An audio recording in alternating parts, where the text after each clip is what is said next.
율리아나와 성 프란치스코 책 읽기. 성 프란치스코 전기 모음 작은 형제회 한국 관구 옮겨 역금. 페루지아 전기 아시시 편집본 옮기니 오상선 바오로 작은 형제회 프란치스코회. 프란치스코 출판사. 이 책은 프란치스코 출판사의 동의하에 읽는 것임을 알려드립니다. 수도복을 잘라 가난한 사람을 도우려 하다. 54. 또 한 번은 넉마를 걸친 한 거린이 형제들의 은수처에 와서 하느님의 사랑으로 어떤 옷이든 좀 달라고 청했다. 프란치스코는 한 형제를 보내 혹시 그에게 줄 만한 옷이나 천 조각이 있는지 찾아보게 했다. 그 형제가 온 데를 다 뒤졌으나 찾지 못했다. 그 거린을 빈손으로 돌려보내지 않으려고 프란치스코는 몰래 칼을 집어들고 수도복 안쪽에 대고 기운 천 조각을 자르기 시작하였다. 원장이 무슨 짓을 하고 있는지 알게 되었고 프란치스코에게 가서 못하게 했다. 날씨가 몹시 추웠고 그분은 병환이 심한 데다가 독감까지 들었기 때문이다. 프란치스코는 원장에게 이렇게 말했다. 내가 그에게 이것을 주는 것을 바라지 않으시면 그 가난한 형제에게 꼭 다른 것을 주도록 해야만 합니다. 그래서 형제들이 프란치스코를 생각해 그들의 옷을 한 벌 그에게 내주었다. 형제들이 그분에게 망토를 한 벌 마련해주면 그분이 생각하기에 그 옷이 필요하다고 생각되는 가난한 사람이 그분에게 오면 줘도 좋다는 조건으로만 이를 받아들였다. 이는 걸어서 세상을 두루 설교하러 갈 때나 나귀를 타고 갈 때나 마찬가지였다. 왜냐하면 몸이 안 좋아지고부터는 걸어 다닐 수가 없었고 가끔 나귀에 의지하지 않을 수 없었기 때문이다. 그러나 임종 직전에 몹시 위중할 때 그랬던 것처럼 정말 꼭 필요한 경우가 아니고서는 말에는 결코 오르려 하지 않았다.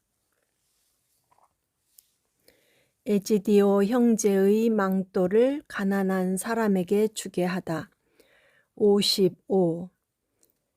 형제회 초창기에 프란치스코는 단 2명의 형제들과 리보토르토에서 거처하고 있었을 때 세 번째 형제가 된 형제 하나가 함께 살려고 찾아왔다. 그 형제는 여러 날 동안 세속에서 가져온 옷들을 계속 입고 있었다. 그런데 가난한 사람이 프란치스코에게 애경을 청하러 그곳에 왔다. 프란치스코는 세 번째로 들어온 형제에게 저 가난한 형제에게 그대의 망토를 주시오 하고 말했다. 그 형제는 바로 옷을 벗어 아주 기쁜 마음으로 가난한 사람에게 주었다. 이러한 행위 때문에 주님께서 자기에게 새로운 은총을 주셨음을 그 형제는 금방 느낄 수 있었다. 신약 성서를 가난한 형제의 어머니에게 주다. 56. 또 한 번은 프란치스코가 포르치온 쿨라의 성 마리아에 살던 때 두 형제의 어머니인 가난한 과부가 프란치스코에게 애경을 청하러 왔는데 그 해에 먹고 살 양식이 없었기 때문이다. 프란치스코는 당시 총장이던 베드로 카타니 형제에게 우리 어머니께 드릴 게 좀 없을까요? 하고 물었다. 성인은 각 형제의 어머니는 곧 형제회의 모든 형제들이 어머니라고 부르곤 했다. 베드로 형제는 필요한 양식을 살 수 있도록 봉헌금이라도 드리고 싶지만 우리가 드릴 수 있는 것이라곤 아무것도 없군요. 성당에 우리가 아침 기도 때 독서하는 신약 성서 한 권이 있을 뿐입니다. 하고 대답했다. 그 당시 형제들은 아직 성무일도서를 갖고 있지 않았고 시편집만 몇 권 가지고 있었다. 프란치스코는 그럼 우리 어머니에게 신약 성서를 주십시오. 그것을 팔아 필요한 양식을 사시도록 말입니다. 나는 이 책이 독서로 읽히는 것보다 주님과 그분의 동정 어머니께 더 기쁨이 되리라 믿소. 하고 대답했다. 이렇게 해서 책을 과부에게 주게 되었다. 여러분은 내 어미 뱃속에서부터 내 안에서 사랑이 솟아나고 피어났나이다 라는 욥기의 말씀을 프란치스코에게 적용시킬 수 있을지도 모른다. 그분과 함께 살았던 우리로서는 다른 사람으로부터 들은 것은 놔두고 우리 눈으로 본 것만도 글로 다 적기가 어려울 것 같다. 성인의 손발을 씻은 물로 우역을 치료하다. 57. 프란치스코가 폰테콜롬보의 성 프란치스코 은수처에서 머물던 때 여관에서는 어떤 동물도 살아남을 수 없는 우역이 성 엘리야 옆 동네까지 번진 일이 있었다. 소들이 병들어 죽어가기 시작했다. 어느 날 밤 그 동네에 사는 어떤 경건한 사람이 꿈에 이런 소리를 들었다. 프란치스코가 머물고 있는 은수처로 가서 그가 손발을 씻은 물을 가져다가 소들에게 뿌리면 나을 것이다. 그 사람은 아침 일찍 일어나 은수처로 달려가 성인의 동료들에게 이 이야기를 했다. 그들은 식사 시간에 손 씻은 물을 그릇에 담았고 저녁에 이유를 말씀드리지 않고 발을 씻어드리게 해달라고 청했다. 그리고 프란치스코의 손과 발을 씻은 물을 그 사람에게 주었다. 그 사람은 그것을 가지고 가서 마치 성수인 양 이미 땅에 쓰러져 죽은 것처럼 보이는 소들과 다른 모든 동물들에게 뿌렸더니 즉시 이 모든 동물들이 하느님의 은총과 프란치스코의 공로로 낫게 되었다. 프란치스코는 이미 손발 옆구리에 성은이 있었던 것이다. 리에티의 참사 사제의 치유와 그의 비참한 종말. 58.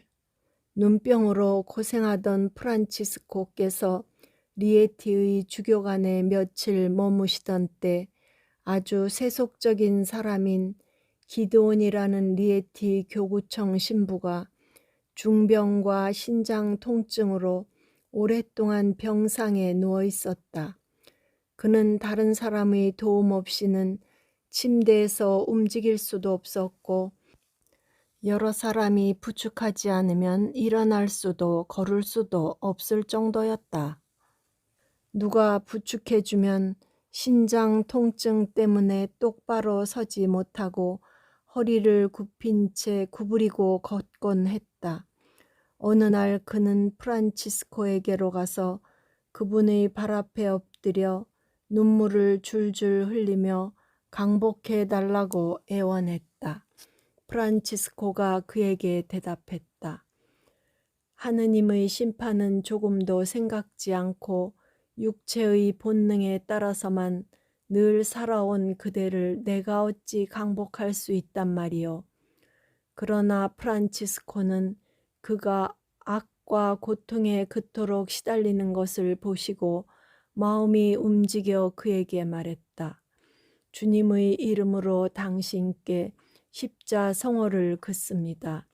하지만 주님께서 기꺼이 당신을 낫게 해주신다면 다시는 죄짓지 않도록 조심하십시오. 그대의 죄로 말미암아 주님의 선하심을 잊고 은혜를 배신하고 능욕함으로써 그대는 더 엄중한 벌을 받게 될 것이며 지독한 심판을 면치 못할 것입니다. 그에게 십자 성호를 긋자 금세 그 신부는 똑바로 섰고 완전히 자유로운 몸이 되었다. 그가 몸을 똑바로 펼 때 그의 옆구리 뼈가 마치 마른 나무를 부러뜨리듯 우지끈 소리를 냈다. 그러나 몇 년 안 되어 그 사람은 주님께서 당신 종 프란치스코를 통해 그에게 당부하신 것을 무시하고 다시 예전으로 돌아가고 말았다. 어느 날 그 사람은 그의 동료 참사 사제의 집에 저녁을 먹으러 가서 그 집에서 자게 되었다. 잠을 자는데 집 천장이 무너져 내렸다. 다른 이들은 무사히 구조되었는데 그 사람만 불쌍하게 깔려 죽었다. 아시시 군사들이 그를 데리러 노체라에 오다. 59. 시에나와 첼레 디 코르토나에서 돌아와서 프란치스코는 포르지운 쿨라의 성마리아로 잠시 오셔서 머물다가 노체라 북쪽 바냐이아 수도원으로 가서 얼마 동안 머물렀다. 그곳에 형제들을 위한 집을 최근에 하나 지어 그래서 그곳에서 사부님은 며칠을 머물게 된 것이다. 이미 수종으로 발과 무릎이 부어올랐는데 더욱더 악화돼 갔다. 아시시 사람들이 이를 알게 되었고 그들은 성인이 거기서 죽어 시신을 다른 사람들 손에 넘겨주게 될까봐 시의 군사들을 보내어 그분을 아시시로 모셔오게 했다. 그리하여 환자를 후송하는 도중 점심 식사를 하러 아시시 관내의 한 성에서 잠시 멈추게 되었다.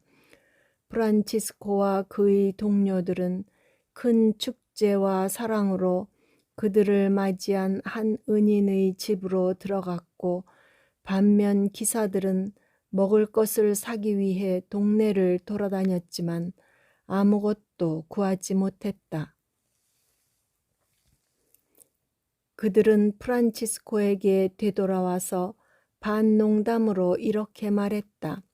형제여, 당신이 애긍하신 것을 우리에게 좀 나누어 주셔야겠습니다. 아무것도 살 수가 없었습니다. 프란치스코는 열정에 북받쳐 대답했다. 당신들이 아무것도 구하지 못했다면 그건 당신들이 하느님께 신뢰를 두지 않고 돈을 과신한 탓이요.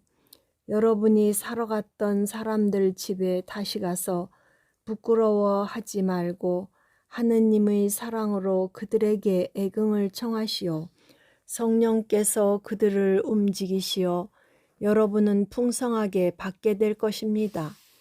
거룩하신 사부님의 제안대로 그들은 애긍을 청하러 갔고 그곳 남자들과 여자들은 정중하게 그들이 가진 바를 풍성히 이들에게 베풀어 주었다. 그들은 기쁨에 넘쳐 프란치스코에게로 돌아와서 그들에게 일어난 일을 말씀드렸다. 그들은 이를 명백한 기적으로 여겼으니 그들에게 말씀하신 것이 글자 그대로 이루어졌다고 생각했기 때문이다. 60. 하느님의 사랑으로 애긍을 청하는 것을 프란치스코는 하느님 눈에도 세상의 눈에도 기품 있고 위엄 있고 품위 있는 위대한 행위로 여겼다. 왜냐하면 천상 성부께서 사람의 행복을 위해 창조하신 모든 것을 원죄 이후에는 당신 독생 성자에 대한 사랑 때문에 합당한 사람이든 아니든 간에 애긍으로 거저 모두 풍성히 베풀어 주신다고 말하곤 했기 때문이다. 그분은 종종 하느님의 종은 한 가지를 사려고 온갖 최선을 다하는 사람의 마음 자세와 기쁨을 갖고 하느님의 사랑으로 애긍을 청해야 한다고 말했다. 그리고 나에게 어떤 것을 주시면 은전 100마르크를 아니 1000배나 더 드리겠습니다. 사실 하느님의 종은 지상의 그 무엇과도 또 천상의 그 무엇과도 비교거리가 안 되는 애긍을 하는 사람에게서만 얻을 수 있는 하느님의 사랑을 드리는 것입니다. 하고 외쳐야 한다고 했다. 형제들의 수요가 늘어나기 전이나 증가한 후에도 만일 어떤 귀족이나 부자가 신심 때문에 그분을 자기 집 식사에 초대하거나 잠자리를 제공하게 되면 주인이 모든 것을 풍성하게 준비해 놓은 것을 알면서도 형제들에게 모범을 보여주기 위해 또 가난 부인에 대한 높은 공경심 때문에 식사 시간이 되면 하느님의 사랑으로 애긍을 청하러 나가곤 했다. 때론 주인에게 이렇게 말했다. 나는 나의 왕다운 품위이며 유산이자 나와 작은 형제들의 서약을 포기하고 싶지 않습니다. 비록 빵 3조각밖에 얻지 못한다 해도 말입니다. 왜냐하면 나는 항상 내가 해야 할 일을 수행하고 싶기 때문입니다. 이렇게 주인의 뜻을 거슬러 가면서까지 그분은 애긍을 청하러 나갔다. 그리고 그를 초대한 주인이 그를 따라가서 프란치스코에게 주는 빵 조각들을 들고 다니면서 신심 때문에 마치 유품처럼 보따리에 담곤 하였다. 이 글을 쓴 사람은 이러한 일들을 여러 번 본 증인이다. 우골리노 추기경 집에서 애긍을 청하러 나가다. 61. 한 번은 성인이 후일의 교황이 되신 오스티아의 추기경을 방문하던 중 점심시간에 추기경 몰래 애긍을 청하러 나갔다. 돌아와 보니 추기경은 벌써 식탁에 앉아서 드시고 계셨는데 당신 친척 기사들도 몇 사람 초대해 놓았기 때문이었다. 프란치스코는 얻어온 빵 조각을 식탁 위에 올려놓고 추기경 옆에 자리를 잡았는데 추기경 집에서 식사할 때는 추기경이 항상 옆에 앉기를 원하셨기 때문이다. 추기경은 이에 짜증스러웠지만 손님들 앞에서 아무 말씀도 하지 않으셨다. 식사 중에 프란치스코는 빵 조각을 들어 주님의 이름으로 기사들과 추기경의 가솔들 한 사람 한 사람에게 한 조각씩 나누어 주었고 그들은 경건한 마음으로 이를 받았다. 어떤 이들은 받아먹었고 어떤 이들은 열심한 마음으로 보관했다.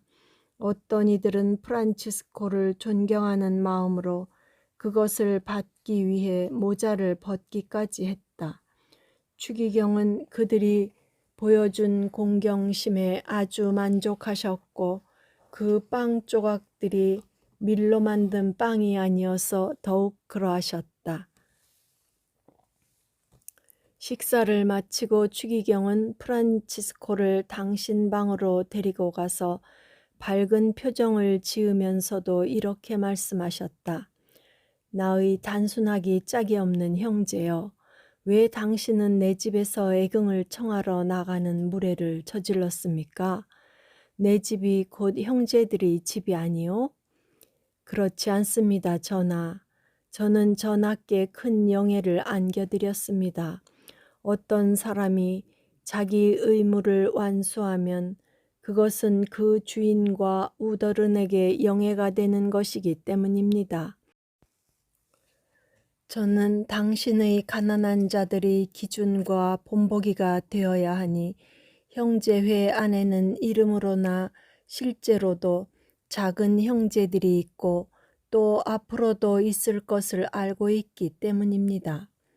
이들은 하느님 사랑과 모든 것에서 그들을 가르치시고 또 가르치실 성령의 은총으로 형제들을 섬길 때 온갖 굴욕과 복종에 순응할 것입니다.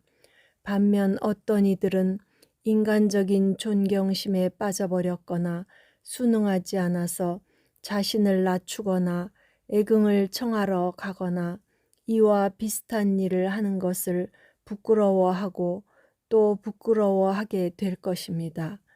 이 때문에 저는 저의 행동으로 형제회의에 있고 앞으로 오게 될 사람들에게 기준이 될 필요가 있습니다. 그리하여 하느님 앞에서 이들은 이 세상에서나 저 세상에서나 변명할 여지가 없게 될 것입니다. 한편 저의 주인이시고 스승이신 당신 집에 머물 때나 세상의 위대한 사람들과 부호들 집에 있을 때나 모두들 크나큰 호의로 저를 집에 받아줄 뿐만 아니라 심지어 그렇게 하도록 강요하기도 하지만 저는 애긍하러 나가는 것을 부끄러워하지 않으렵니다. 아니, 저는 그것을 하느님 안에서 우주의 주인이셨지만 우리를 위해 모든 이의 종이 되기를 원하셨고 그 존엄성에서 부여하시고 복된 분이셨지만 가난하고 보잘것없는 사람으로 우리 인성을 취하신 지존하신 임금을 따르는 위대한 기품과 위엄으로 여기렵니다. 현재의 형제들과 미래의 형제들은 비록 호의로 차린 것이지만 온갖 맛 좋은 음식들로 풍성히 차려놓은 전하의 식탁이나 다른 높으신 분들의 식탁에 있을 때보다 형제들이 가난한 식탁에 앉아 주님의 사랑으로 문전걸식하여 얻어온 빵 조각들 앞에 있게 될 때 나에게 훨씬 큰 위로가 된다는 것을 알아야만 합니다. 애긍으로 얻은 빵은 기도와 하느님 사랑으로 성화된 거룩한 빵입니다.